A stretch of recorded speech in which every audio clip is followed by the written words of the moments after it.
성도님들, 저는 작년 1월로 기억이 되는데요. 작년 1월 제 집사람과 함께 이스라엘 성지 순례를 갔었습니다.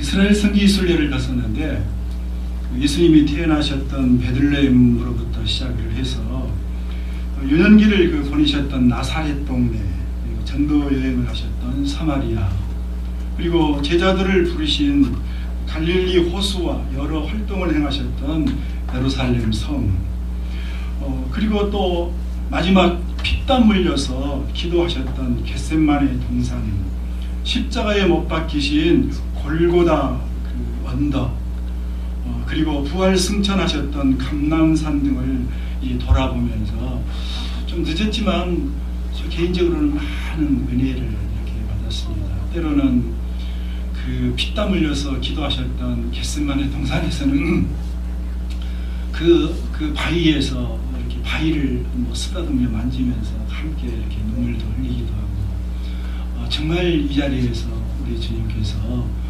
십자가를 앞에 놔두고 그토록 기도하셨구나 하는 이러한 모습이라든지, 그리고 이제 예수님의 그 무덤을 이렇게 보면서 그 많은 사람들이 무덤 누웠던 그 자리, 얼마나 많은 사람들이 이렇게 만지고 해서 그것이 이제는 아주 그냥 번들번들 이렇게 빛이 나는 정도로 이렇게 달아져 있는 이런 모습을 보면서 개인적으로는 많은 은혜를 받고 왔었습니다.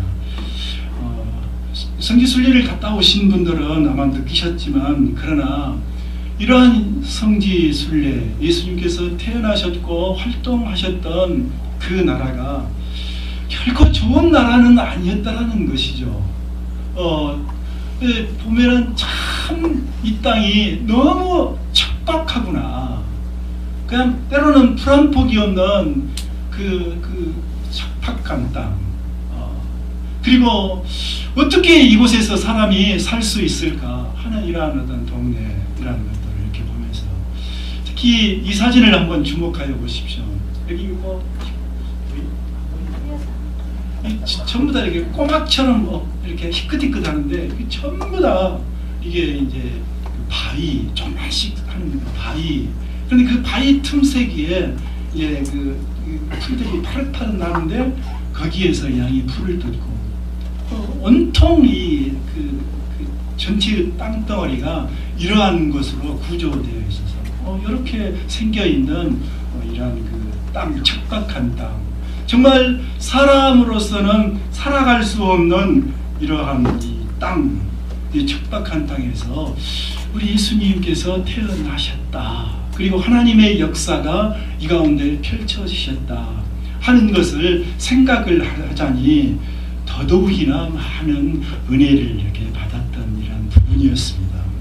그러면서 도대체 하나님은 어떤 분이시기에 이러한 곳에서 하나님의 구원의 역사가 펼쳐지셨고 또 구원의 소망을 우리에게 주셨는가 하는 것도 또 한편으로서는 생각할 수 있는 이러한 부분이었습니다.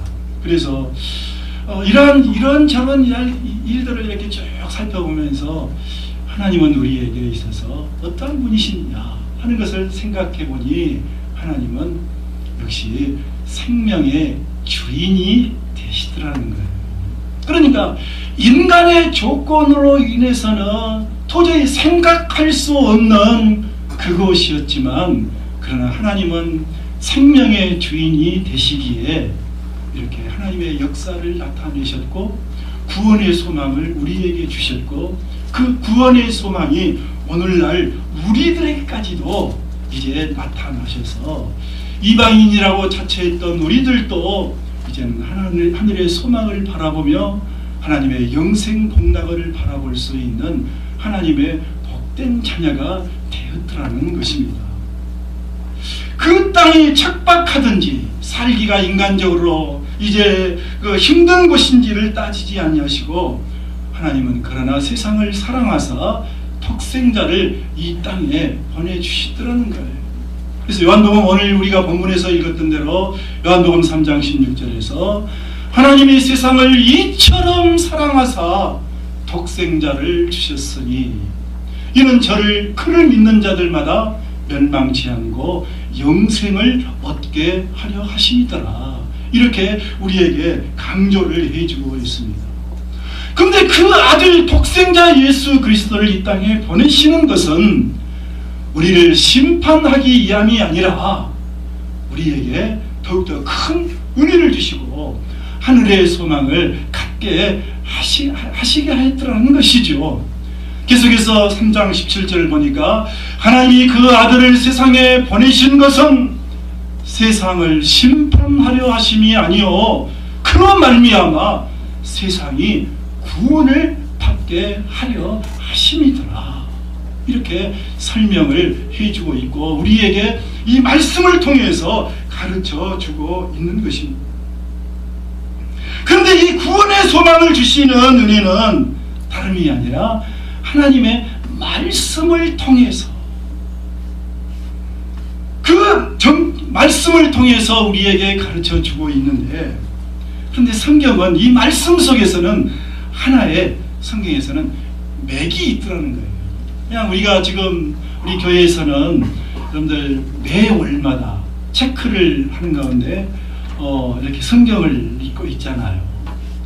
저도 지난 7월 달에 성경 일독을 하고 두 번째로 이제 성경을 이렇게 읽고 이렇게 체크를 하면서 함께 동참을 하고 있는데, 성경을 읽을 때마다 하나님의 그 오묘하심, 하나님의 그 은혜로우심, 그래서 성경을 읽으면서 어떨 때는 속절없이 눈물을 이렇게 흘리기도 하고, 그러고 있으면은 제 집사람은 참 당신만 은혜를 혼자 다 갖고 있다고 이렇게 이야기를 하는 모습도 경험을 하게 되는데, 그러나 한 가지 그 깊은 성경 말씀 속에서 나타나는 것은 하나의 맥이 쫙 이렇게 있더라는 거예요. 그러니까 구약 창세기부터 시작해서 신약 요한계시록까지 많은 인물과 사건들이 등장하는데, 그 인물과 사건들을 단순히 그때 그 인물이 있었지, 그때 그 사건이 있었지가 아니라 그 인물과 사건 속에서는 반드시 그 중심에 예수 그리스도가 있더라는 거예요. 그 정점에 예수 그리스도가 있더라는 거예요. 그래서 성경 어느 곳을 보아도 예수 그리스도를 증거하고 있고, 많은 사건과 많은 인물들이 예수 그리스도를 증거하고 있더라는 것을 이제 우리는 눈여겨 살펴보면서 체험을 할 수 있더라는 것입니다. 이 점에 대해서 예수님께서도 뭐라고 이야기하시냐면은, 너희가 성경에서 영생을 얻는 줄 생각하고 성경을 연구하거니와 이 성경이 곧 누구에 대하여? 나에 대하여 증언하는 것이라. 여러분, 창세기가 어떻게 예수 그리스도를 증거하겠습니까? 출애굽기서가 어떻게 예수 그리스도를 증거하겠습니까? 그럼에도 불구하고 창세기를 유심히 보게 되면은 하나님께서 이 창세기를 주시는 이유, 역사가 무엇인가 궁극적으로 예수 그리스도를 이제 주시겠다고 하는 이 사실을 창세기에서 이미 증거하고 있더라는 겁니다. 계속해서 믿음의 조상 아브라함도 예수 그리스도를 기리고 장차 오실 예수 그리스도를 바라보며 즐거워하였더라, 이렇게 기록을 하고 있는 것이죠. 요한복음 8장 56절 보니까 너희 조상 아브라함은 나의 볼 것을 즐거워하다가 그것을 보고 기뻐하였느니라. 예수님께서 증거를 하고 있습니다. 요즘에 제가 읽고 있는 책이 유대인 이야기, 유대인 경제사 10권으로 되어 있는 걸 쭉 읽고 있는데요. 참 그 책을 읽을 때마다 제가 지금 중간만쯤 6권을 읽고 있는데, 이래서 유대인이로구나. 그래서 그 책을 읽으면서 소름이 끼칠 정도로 유대인의 역사, 그 유대인의 역사 이전에 하나님의 그 유대인을 선택한, 이건 하나님을 믿는 신학자가 지은 것이 아닙니다. 코트라에서 근무했던 어느 그 직원이 세계 곳곳을 돌아다니면서 한국에 파견을 해서 이제 특히 뉴욕이랄지 동남아랄지 유럽에 이렇게 근무를 하면서 도대체 세계의 어떤 경제의 흐름을 추적을 하다가 그 경제의 중심 안에 유대인이 있는 것을 보고 내가 이것을 글로 써야 되겠다. 그래서 홍익희라고 하는 이러한 코트라 직원이 이 글을 이렇게 써놨는데, 이 아브라함은 대단한 사람이었다. 아브라함은 유대교에서도 자기들의 조상으로 생각하고 있고, 우리 기독교에서도 조상으로 생각하고 있고, 이슬람에서도 이 조상으로 생각을 하고 있는데, 그러니까 이 이슬람과 유대교와 기독교가 공히 아브라함을 자기들의 조상으로 생각을 하고 있는 중에, 이 아브라함이 예수 그리스도께서 말씀을 하시는 가운데 너의 조상 아브라함은 나의 볼 것을 즐거워하다가 보고 증거하였느니라, 이렇게 이야기를 하시더라는 겁니다. 그리고 계속해서 나랑 뭐라고 이야기를 하냐면, 아브라함이 나기 전부터서, 아니 이 세상이 창조되기 전부터서 내가 있었다, 이렇게 이야기를 합니다. 요한복음 8장 58절에 예수께서 이르시되 진실로 진실로 너희에게 이르노니 아브라함이 나기 전부터 내가 있었느니라, 이렇게 이야기를 하십니다. 이스라엘의 가장 위대한 지도자 하면은 여러분들 우리들도 알고 있는 것이 십계를 우리가 아는 대로 모세가 되지 않겠습니까? 그 모세도 궁극적으로 그 내용 속에서는 뭐라고 이야기를 하면 장차 오실 고난의 그리스도를 바라보다가, 이렇게 설명을 해주고 있습니다.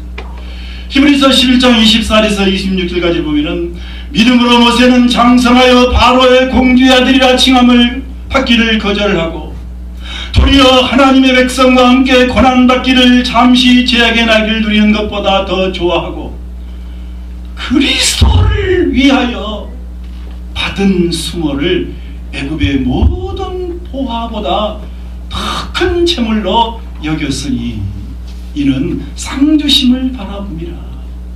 여기에서 핵심이 모세도 그리스도를 위하여 받는 고난, 여기에서 이 대목이 나옵니다. 예수 그리스도가 탄생하기 전 몇천 년 전에 있었던 인물 모세도 장차 올 고난의 그리스도를 바라보면서 이렇게 행하였더라, 이렇게 이야기를 하고 있습니다. 인간적으로 보면은 모세는 얼마나 어리석은 사람이었는지 모릅니다. 그렇지 않습니까? 가만히 중심만 잡고 있으면은 장차 세계를 지배하고, 그때 당시에 고대사회에 있어서 애굽이 세계를 지배하고 있었으니까요. 바로의 공주의 아들이 되었다는 것은 바로가 될 수가 있고, 자기가 정점에 있어서 정치 권력을 행사할 수 있는 그러한 위치였죠. 그럼에도 불구하고 모세는 그것을 내팽개쳤다는 거예요. 왜 그렇습니까? 장차 올 고난의 그리스도를 위하여서. 저는 이번 그 추석 연휴를 맞이해서 제 집사람과 저 신안 하이도 김대중 대통령 생가를 방문 이렇게 했습니다. 제가 전에 이렇게 한번 방문한 적이 있는데, 진아 한번 거기 한번 가봅시다, 이렇게 전라돼서 이렇게 아침 일찍 출발을 해서 생가를, 지금 여기 생가에 이 사진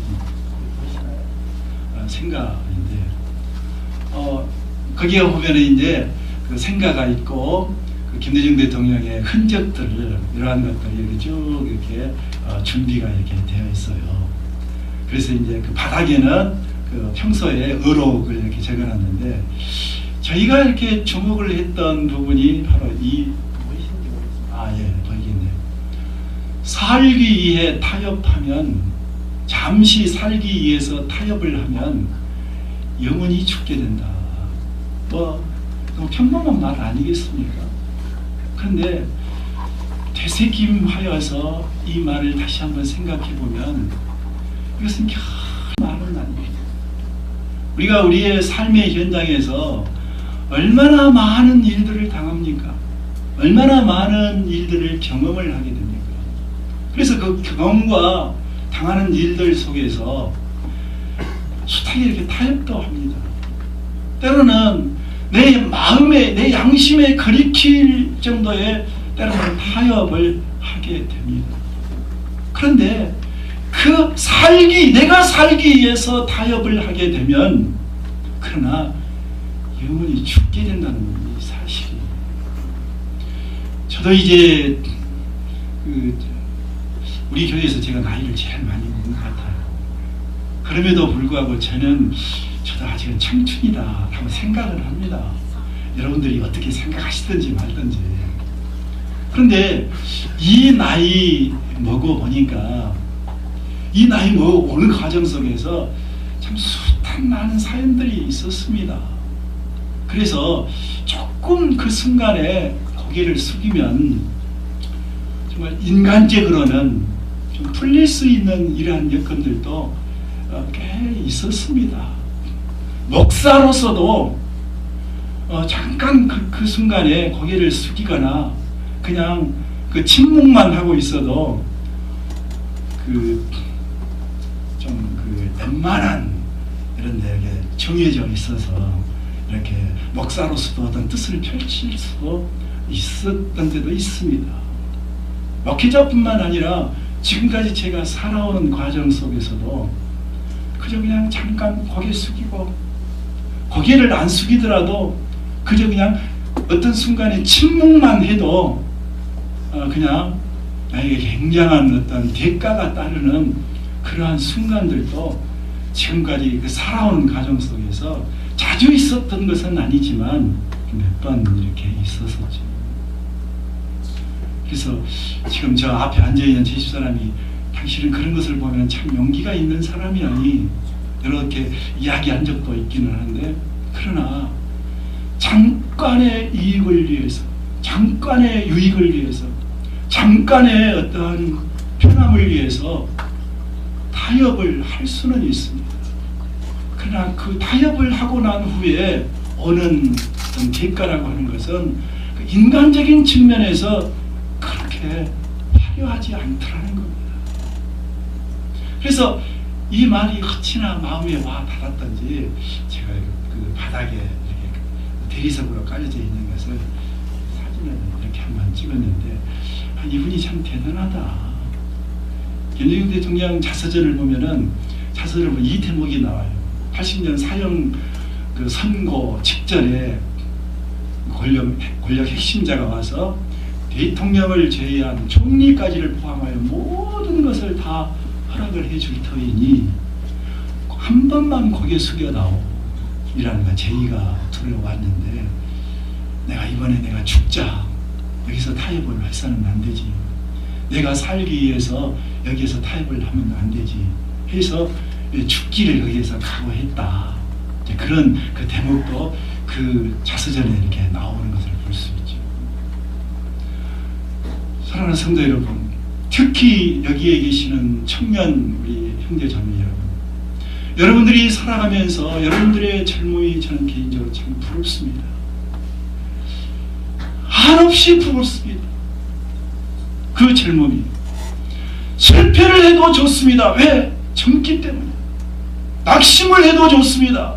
넘어져도 좋습니다. 왜? 젊기 때문에. 그러나 그 한없이 부럽고 좋아하는 젊음이라 할지라도 한편으로는 때로는 우려스러운 부분도 있습니다. 사랑하는 이 청년들이 앞으로 살아가는 과정 속에서 숱하고 많은 고비고들이 있을 건데, 많은 타협점들이 있을 건데, 하나님을 믿는 그리스도인의 청년으로서 어떻게 살아가야 할 것인가, 이런 것들을 생각하면 한편으로는 우려스러운 부분도 없지 않아 있습니다.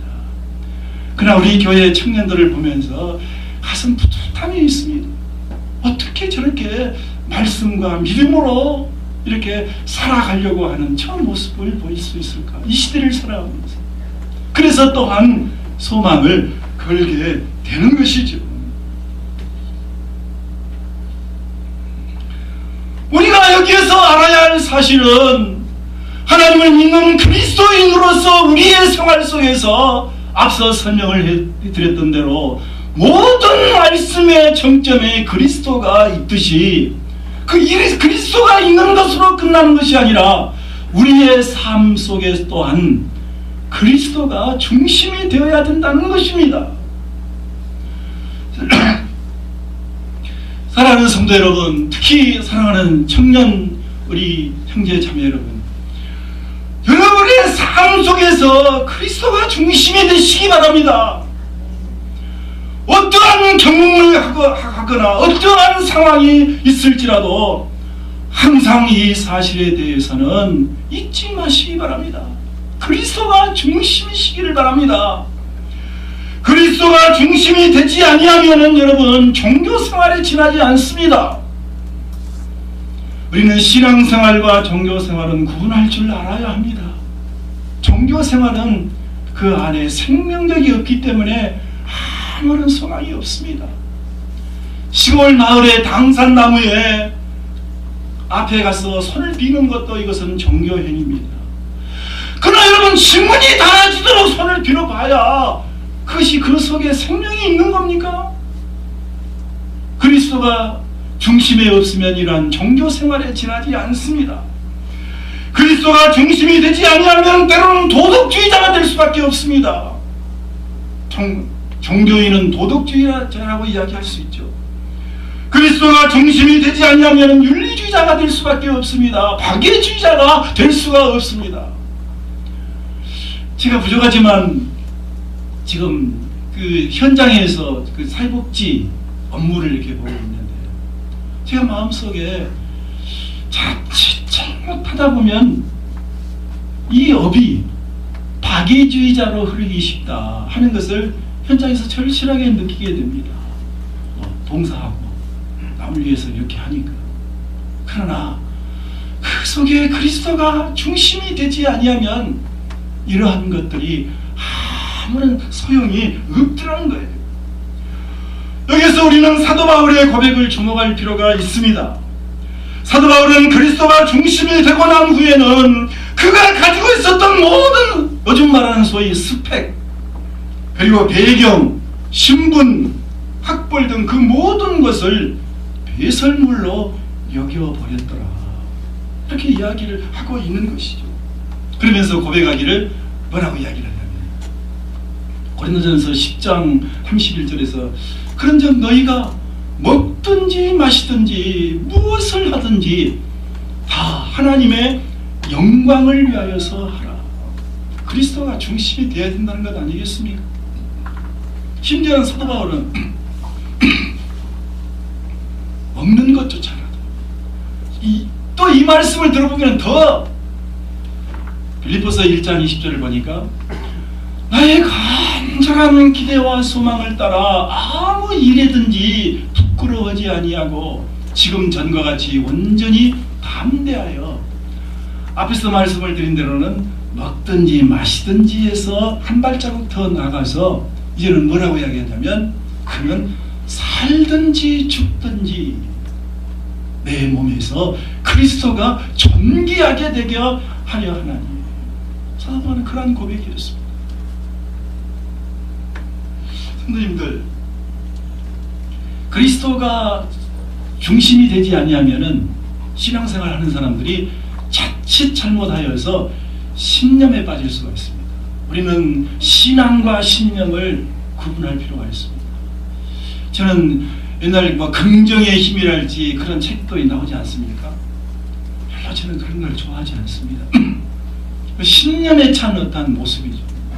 그러나 우리는 구분할 줄 알아야 됩니다. 성경에서 이 신념 하면은 좀 대표적인 사람이 있습니다. 베드로라고 할 수 있죠. 처음 예수님을 만나서 그가 그 자신을 바라볼 때 자기는 죄인이고 자기는 예수 그리스도만이 나의 생명의 구주라고 했을 때는 그렇게 겸손하게 생활을 했습니다. 그런데 어느 시점에 보니까 자기 신념에 차 있는 거예요. 아, 이 예수와 더불어서 예수와 더불어서 함께하면은 내가 무엇인가 이룰 수 있겠구나. 무엇인가 이룰 수 있겠구나. 그래서 예수님께서 이제 내가 잡혀서 죽게 된다 이렇게 이야기할 때 이렇게 이야기를 합니다. 베드로가 대답하여 가로되 모든 사람이 다 주를 버릴지라도 나는 결단코 버리지 않겠나이다. 그러면서 계속해서 뭐라고 이야기하냐면은 베드로는 내가 차라리 주와 함께 죽을지언정 주를 부인하지 않겠나이다. 이렇게까지 다짐을 하면서 자기의 신념을 나타내는 것이었죠. 그때 예수님께서는 뭐라고 이야기하십니까? 아사라, 그런 소리 마라. 너는 오늘 닭이 울기 전에 나를 3번 부인할 것이다. 이렇게 이야기를 하고 있는 것이죠. 그러면서 예수님께서는 기도를 합니다. 예수 그리스도는 모든 것을 행할 때에 기도로 시작하여서 기도로 끝을 맺은 것을 볼 수 있습니다. 여러분, 그리스도가 중심이 아닌 사람은, 특히 종교 생활을 하는 사람은 묵상 기도는 있을지언정 기도 생활을 하지 않습니다. 제가 오늘 드린 말씀이 조금 여러분들을 생각하기에는 조금 좀 받아내기 힘들는지 모르겠지만 본질적인 측면에서, 그러니까 그냥 종교 생활 하는 사람은 명상하고 묵상하고 이렇게 할지언정 기도 생활은 하지 않습니다. 그래서 주님을 믿는 척하고 주님을 믿는 흉내는 낸 척해도 하나님과 깊은 기도의 생활은 하지를 않는다는 겁니다. 그러나 그리스도가 중심인 사람은 하나님 앞에 기도를 합니다. 심중을 기해서 기도를 합니다. 그런데 하나님이신 예수 그리스도도 기도로 시작해서 기도로 끝을 맺는 그의 삶이었던 것을 볼 수가 있게 되는 것이죠. 예수님께서 제자들을 책망하는 내용이죠. 제자들에게 자는 것을 보시고 베드로에게 말씀하시되 시몬아 자느냐? 네가 한시 동안도 깨어 있을 수 없다냐?